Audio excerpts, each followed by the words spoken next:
When you apply for a credit card, how does the bank decide what credit limit you get? Whether you land a $500 limit or a $5,000 limit, it all comes down to how issuers calculate risk. Today, we're breaking down the 3 key factors that determine your credit card limit and how you can use your credit limits to boost your credit score. Number 1, your income and borrowing history. A credit limit is simply the maximum amount a bank lets you borrow at one time. Lenders calculate this cap by evaluating your income, your current debts, and your credit score.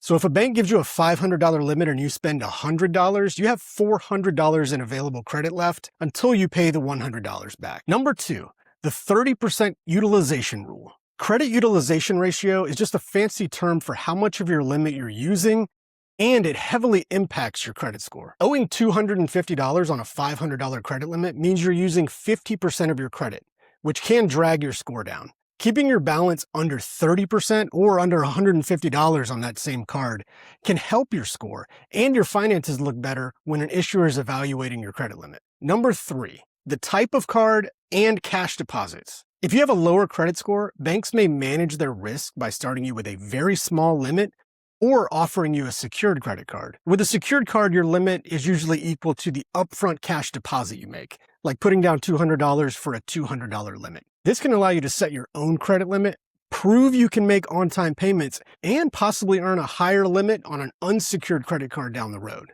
At badcredit.org, we review credit cards built specifically to help you build or rebuild credit with manageable limits. So check out our site to compare your options today.